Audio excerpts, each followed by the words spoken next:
اقول لك ايه، بص دي اسمها ايه؟ this. عارفها انت؟ مش عارف، ماشي. ودي اختها اسمها that. بص انا هطلع لساني ازاي. this that.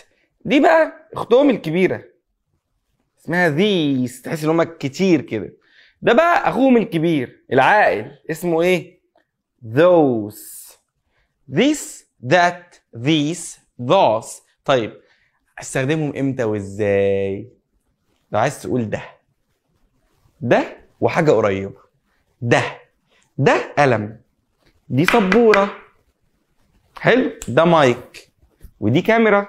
بس لو حاجه قريبه وحاجه واحده، ولازم تحط بعدها حاجه من حاجتين، يا اما هتقول this is يا اما هتقول this was. في الحاله دي ما بنستخدمهاش قوي يعني في المرحله اللي احنا فيها دي، فخلينا نقول this is.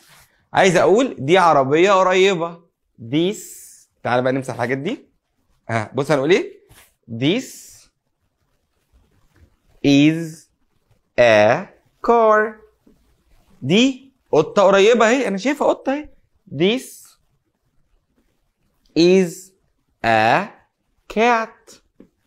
طيب لو الحاجه دي راحت بعيد شويه وانت شايفها مش من قريب، شايفها من بعيد، هتقول ايه؟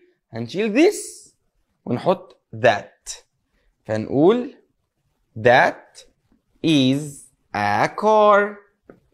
that is a cat. حلو.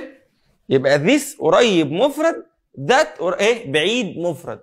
this قريب مفرد، that بعيد يعني خلاص هنعتبر يا عم اهو. بص انت واقف هنا اهو، انت اهو بص. ايه رايك؟ استنى اعمل لك قصه. وانت عامل لك ضفيره. يا نهار اسود. بس انت اهو وده اهو، وفي قطه هنا، في كلب هنا. فين القريب؟ اهو هنقول عليه هنا this. هنقول this is a cat. طب لو في كلب بعيد هنقول ايه؟ that is a dog. حط نقطة بقى بس كده. ده بالنسبة لايه؟ this وذات. نمسح بقى الكلام ده كله ونشوف بقى اخواتهم الكبار اللي هم مين؟ these و those. دي اخت this للقريب، بس دي كانت مفرد، دي بقى للجمع للكتير. نختار معاها ايه؟ are. ممكن ناخد معاها were بس خلينا دلوقتي في are. عايز اقول بقى ايه؟ these are 5 cats. يعني ايه؟ ترجم انت بقى.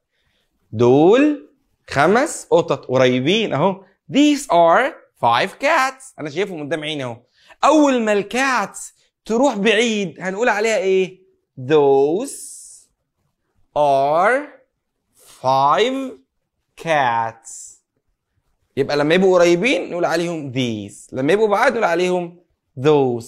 يبقى احنا هنعمل وحشتك الجداول بتاع اكيد. الجداول بتاعتي دي هي بص من الاخر اهو. هنقول هنا this that these those.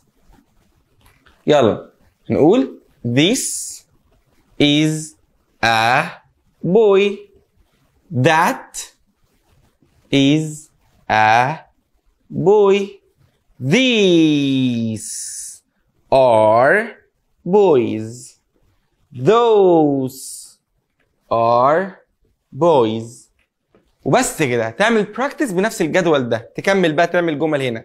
هنقول هنا ده ولد قريب، ده ولد بعيد، دول ولاد قريبين، دول ولاد بعيد. عيش بقى حياتك، تكتب مرة this مرة that مرة these مرة those وبس كده. تعمل شير للسلسلة. يلا سلام.